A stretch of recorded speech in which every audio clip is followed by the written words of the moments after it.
The stars outside the window had not changed in 3 weeks. Captain Park stood on the bridge of his ship, the UES Endurance, watching the empty blackness of space. His vessel was old.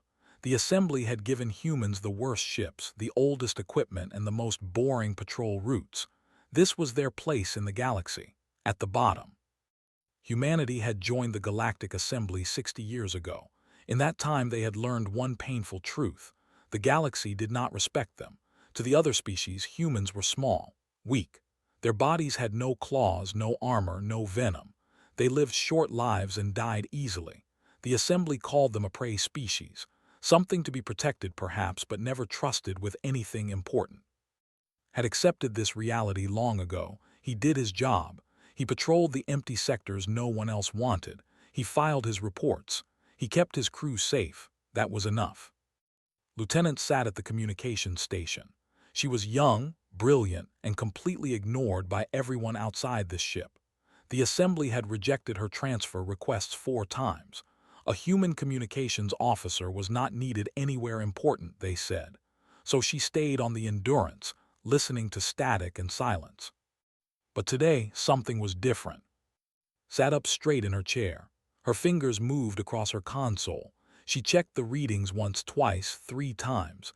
Her heart began to beat faster. "Captain," she said. Her voice was calm but had known her for 2 years. He could hear the excitement underneath. "What is it?" "A signal, sir, very faint, very old." She paused. "It is an SOS." Walked to her station. He looked at the data on her screen. The signal was weak, barely visible among the background noise of space, but it was there. A pattern, a call for help. "Where is it coming from?"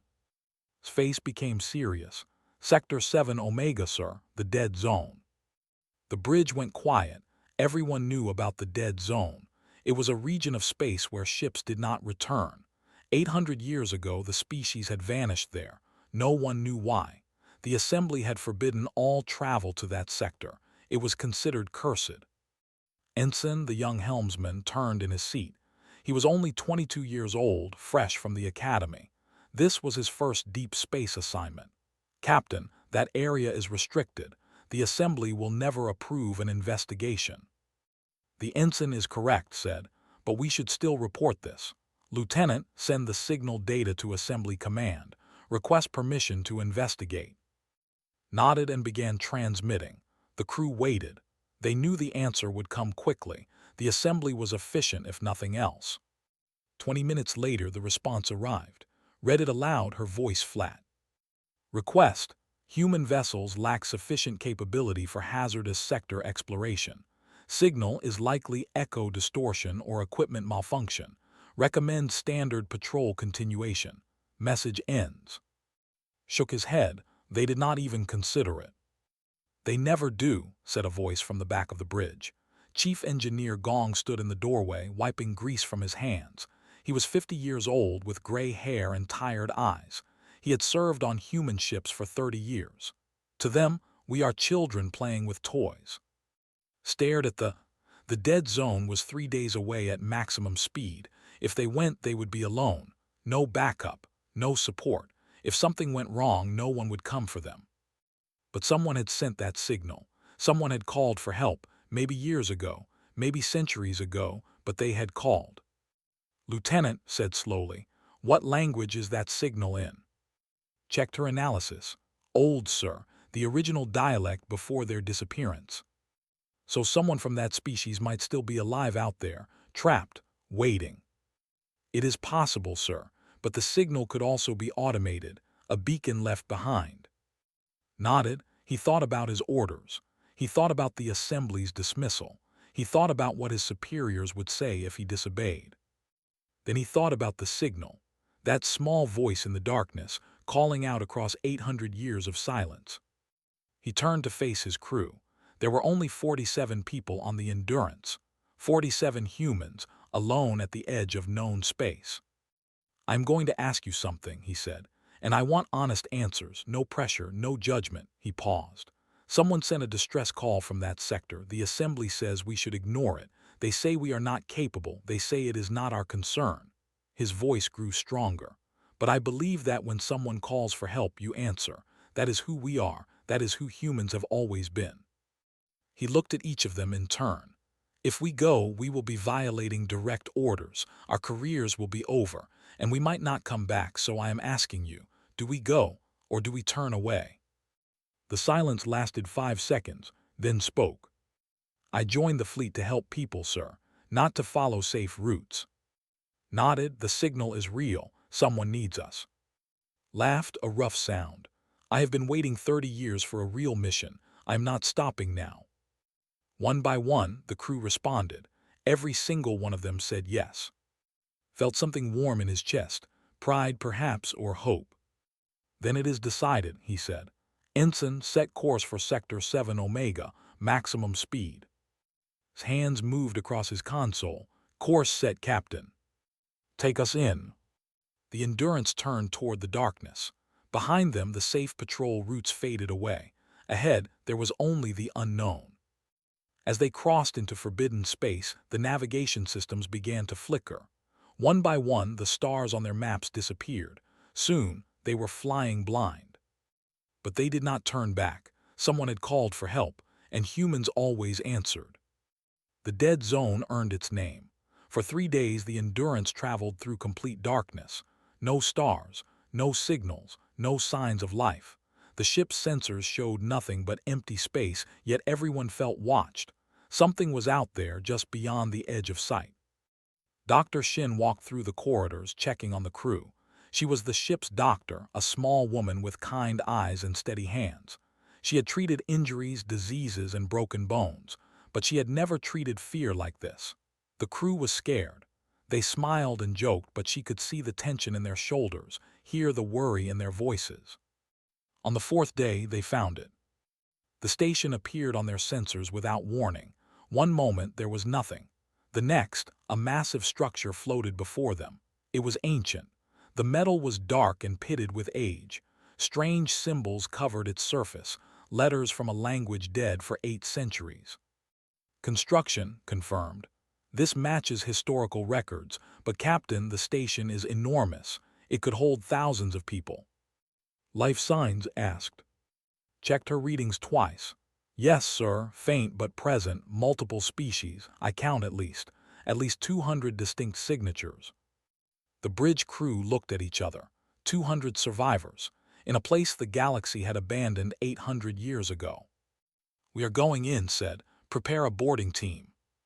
The shuttle bay was cold. Led the team himself with at his side. Came to handle any technical problems. Doctor insisted on joining them. If there are survivors, she said, they will need medical care. The shuttle crossed the dark space between the ships. Up close, the station was even more frightening. Holes marked its surface where something had broken through. The docking port hung open like a wound. They landed inside a vast hangar. Other ships filled the space, dozens of them. Recognized vessels from and other assembly species. All of them were damaged. All of them were old. These ships span centuries, muttered. Some of these designs are 300 years old. The signal has been calling for a long time, said quietly. We are just the first to answer. They moved deeper into the station. The corridors were dark, lit only by their flashlights. Strange sounds echoed in the distance. Whispers, scratching, sometimes footsteps that stopped when they turned to look. Then they found the survivors. They gathered in a large chamber near the station's center. The room had been transformed into a camp, with makeshift shelters built from debris. And everywhere there were people. Aliens of a dozen different species, all staring at the humans with expressions of shock and disbelief. An elderly stepped forward. His species was known for their silver skin and 4 arms. They were diplomats, respected throughout the assembly. But this one was thin and worn, his silver skin faded to gray. You came, he said, his voice cracked. After all these years, someone finally came. I am Captain Park of the UES Endurance. We received your distress signal. That signal has been broadcasting for 783 years, the said. I am elder. I have been here for 112 of them. Tears formed in his ancient eyes. We had given up hope. Doctor immediately moved to help. She opened her medical kit and began treating the nearest survivors. Many had injuries that had never healed properly. Infections, broken bones set wrong, diseases that should have been cured decades ago. Looked at the survivors. They were weak, scared, broken, but they were alive. "Why could you not leave?" he asked. "Your ships are in the hangar." His expression darkened. "Because of the hollow." As if summoned by the name, a scream echoed through the station. The survivors panicked, rushing toward the center of the camp. They had done this before, many times. "They come," said, "they always come." The darkness at the edge of the room began to move. Shapes formed from shadow, creatures without solid bodies. They had no eyes, no faces, nothing recognizable, but they radiated hunger and fear, a terrible, crushing fear that pressed down on everyone in the room. Fell to his knees, gasping. Other crew members stumbled. The fear was not natural, it was being forced into their minds. The alien survivors expected the humans to run. Every other species that had come here had run, or frozen, or simply given up and let the hollow take them. But did not run. He stood straight, fighting the fear with everything he had. His hands shook, his heart pounded, but he did not move. He said through gritted teeth, "Broadcast on all frequencies. Tell them we are here. Tell them to send anyone they can." His fingers trembled as she activated her communicator. The signal went out into the void. It would probably reach no one, but she sent it anyway. The hollow moved closer. They would consume these newcomers just like all the others. Then did something impossible.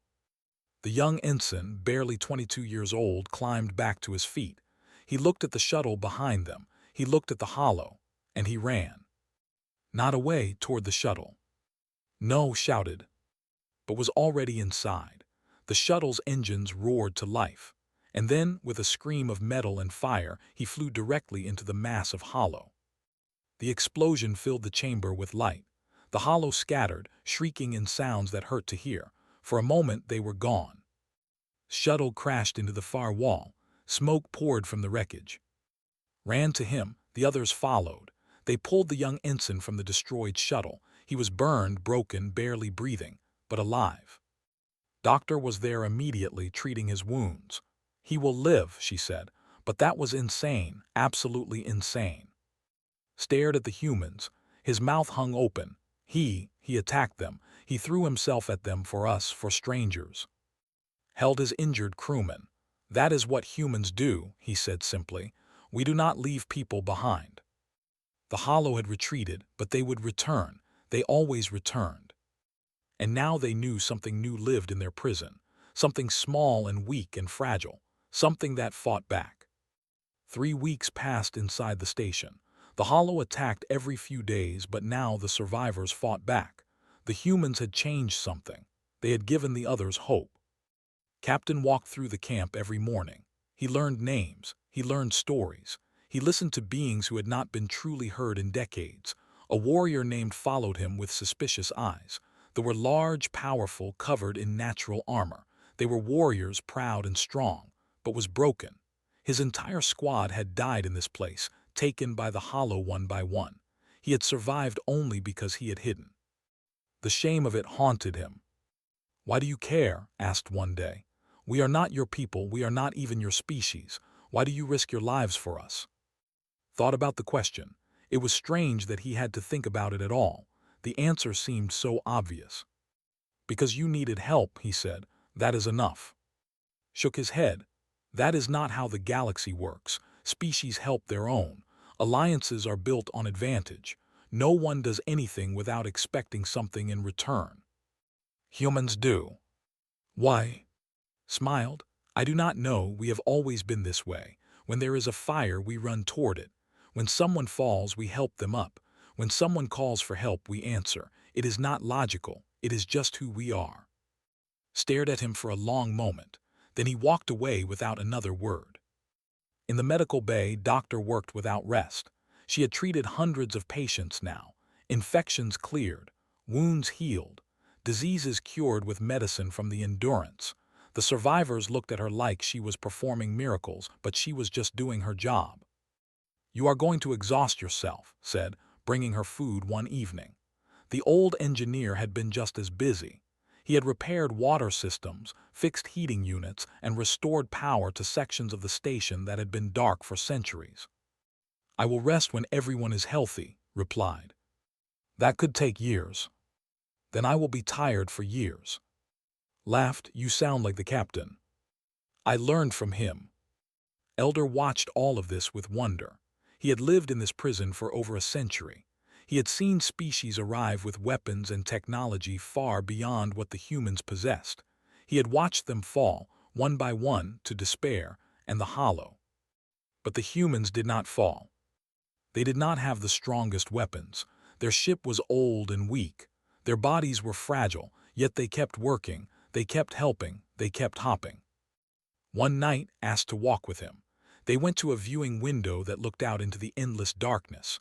The old was silent for a long time. "I have a confession," he finally said. "When I first saw your species, I felt disappointment. Humans are classified as a prey species in the assembly records. No natural defenses, short lives, physically inferior to almost every sentient race. I thought we were doomed." Said nothing, he had heard this before. "I was wrong," continued. "I have watched you for weeks now. Your people do not sleep enough. You give your own food to others.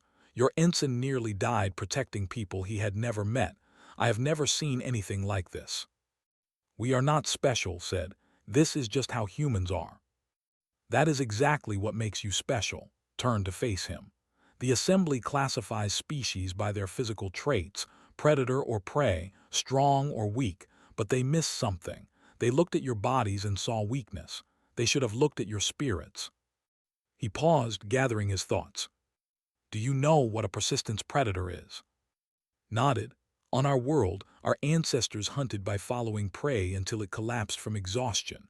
We were not fast or strong, but we never stopped." "Yes," said. "I read about this when I studied your species. I thought it was just physical, a hunting technique, but now I understand. You are persistence predators in everything you do. You do not stop. You do not give up. You do not abandon your wounded or your weak. You keep going until the problem is solved or you are dead." He placed one of his 4 hands on shoulder. "The galaxy called you prey. They were fools. You are the most dangerous predators I have ever encountered, not because you kill, but because you care." Felt the weight of those words.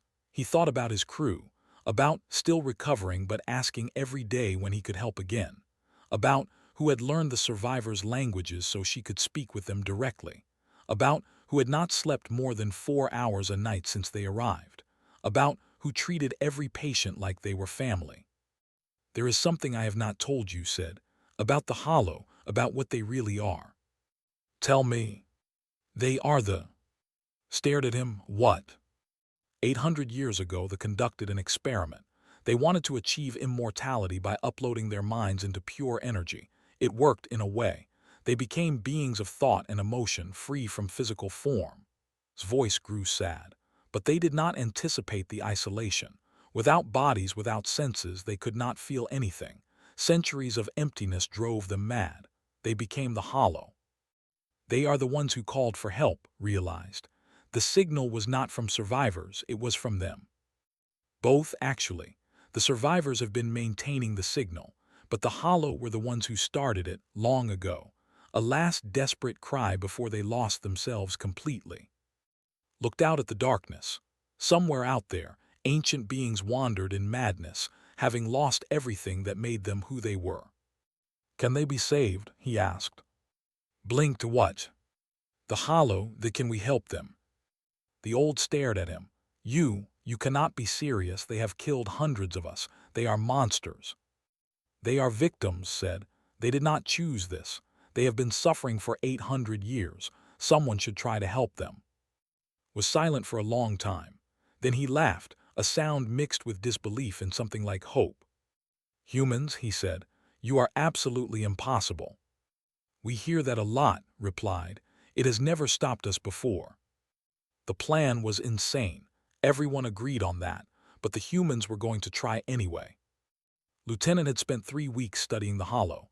She analyzed their movements, their attacks, their patterns, and she discovered something remarkable. When the Hollow attacked, they did not kill randomly. They targeted people who felt strong emotions.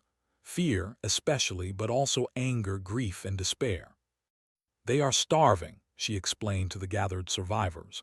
In their energy form, they cannot feel anything themselves, so they feed on our emotions. That is why they cause fear. It is the only way they can experience sensation. So they are parasites, growled.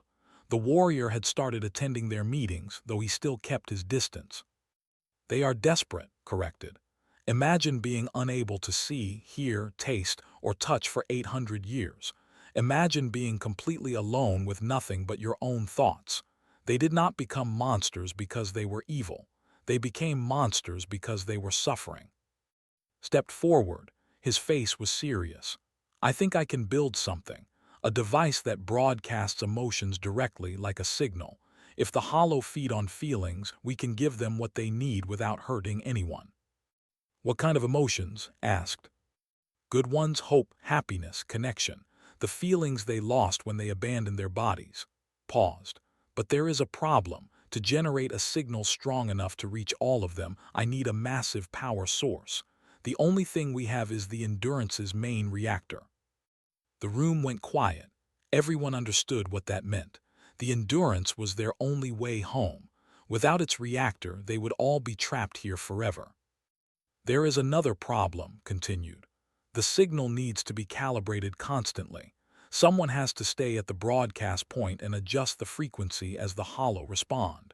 It is a one-person job, and the radiation from the reactor will be significant. How significant? Asked. Did not answer. He did not need to. Stood up. I will do it. Captain No said immediately. We need you. The crew needs you. The crew needs to survive, replied. And so do the survivors, and so do the. This is not a punishment. It is an honor. Struggled to his feet. He was still recovering from his injuries, bandages wrapped around half his body. If anyone should do it, it should be me. I already almost died once. I am ready. Sit down, Ensign. That is an order. With respect, Captain, you cannot order me to let you die. I can, actually. They glared at each other. For a moment, no one spoke. Then stepped forward. The massive warrior looked different than before. Something had changed in his eyes. The shame was still there, but it was joined by something else. Purpose. I will help, he said. Not with the reactor. I do not understand your technology, but while you work, the Hollow will attack. Someone must protect the broadcast point. He looked at. You taught me that giving up is not the same as being defeated. I gave up a long time ago. It is time I started fighting again. Other survivors stepped forward. An engineer, 2 soldiers, a young pilot from a species did not recognize. One by one, they volunteered. They would hold the line while the humans saved everyone, including the monsters that had hunted them for so long. The next 3 days were a blur of preparation. Worked without sleep, building the broadcast device. Recorded messages from every survivor, capturing their memories, their hopes, their feelings of love and connection. These would form the core of the signal. It is like a letter, she explained to. A letter to the, reminding them of everything they forgot. Will it work? The old asked. I do not know, but we have to try. On the 4th day, they were ready. The broadcast point was deep in the station's core, near the original site of the experiment. It was cold there and dark, and filled with the presence of the Hollow. They gathered at the edges, watching, waiting. Looked at his crew, his family. They had followed him into the unknown without hesitation. They had worked miracles with nothing but determination and compassion. He was proud of them, more proud than he could express. Whatever happens, he said, remember what we did here. We came when no one else would. We helped when no one else could. That matters. That will always matter. Hugged him, shook his hand, saluted, tears in his eyes, pressed a small medical kit into his palm. Just in case, she said. Then they left. Only remained, surrounded by the defenders who had volunteered to protect him. Stood at the front, his natural armor gleaming in the dim light. Ready? Asked. Ready, replied. Activated the device. Light exploded through the station, not harsh or painful but warm, golden. It carried the voices of 200 survivors, their memories, their love, their hope for the future. It carried the stubborn determination of humans who refused to give up on anyone, even ancient beings who had become monsters. The hollow screamed, not in pain but in recognition. They remembered. They remembered what it felt like to have families, to laugh with friends, to watch sunsets on there, to hold their children, to love and be loved. For 800 years they had forgotten. For 800 years they had been lost in darkness. But now someone had found them. Someone had called to them across the void. Someone had answered their SOS. The light grew brighter, the station shook, felt the radiation burning through him, felt his body failing, but he kept working, he kept calibrating, he kept sending. "We hear you," he whispered. "We see you. You are not alone. You were never alone." Then everything went white. When the light faded, the hollow were gone. The darkness that had filled the station for centuries had lifted. Outside, stars appeared for the first time in 800 years. The dead zone was dead no more. Found collapsed beside the device. The human captain was barely breathing, his skin burned, his body broken. But he was alive. "Get the doctor," shouted. "Get everyone, he is alive." In the distance, the Endurance's reactor had gone cold. The ship would never fly again. They were all trapped here, on a station in the middle of nowhere. But they were alive, all of them, including the who had finally found peace.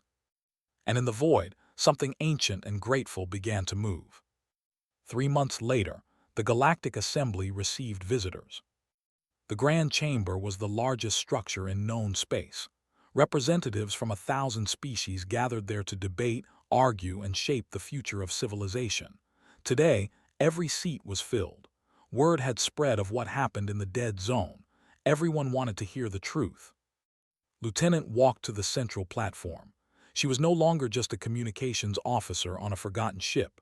She was acting captain of the Endurance, leader of the rescue mission that had achieved the impossible. But she did not feel like a hero. She felt tired and sad and proud all at the same time. Behind her stood the survivors, 217 beings from 12 different species. Some had been trapped for over a century. All of them were free now, rescued by a single human ship that no one had believed in. "Members of the Assembly," began. Her voice was steady. "3 months ago, my captain made a decision. He chose to answer a distress signal that this assembly told him to ignore. He chose to enter a region of space that this assembly had abandoned for 800 years. He chose to risk his life and the lives of his crew to help people he had never met." She paused. The chamber was completely silent. "You called humans a prey species.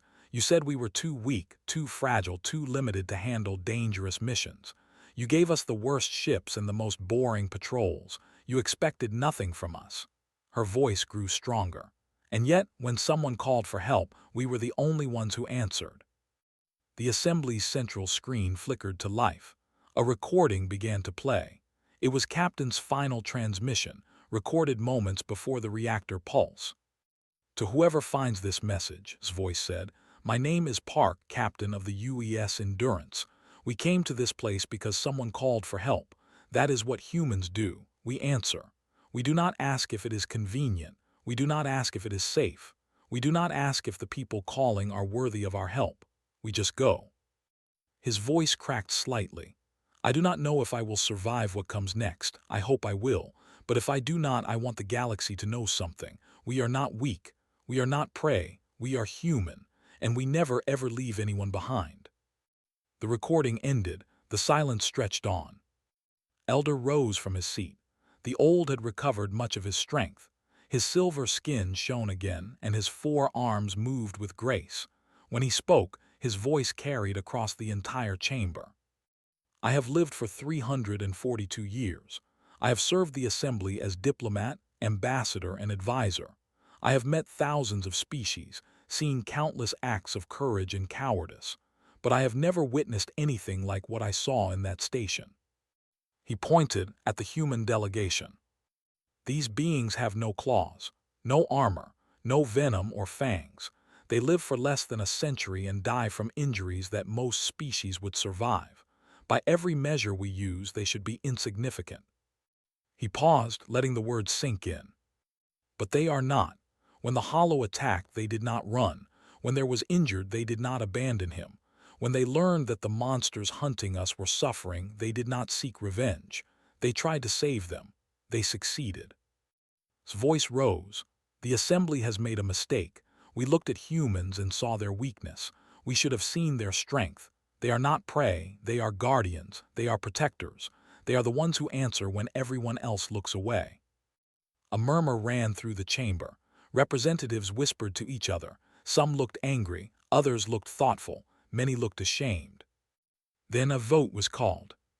The motion was simple. Reclassify humanity. Remove the prey species designation.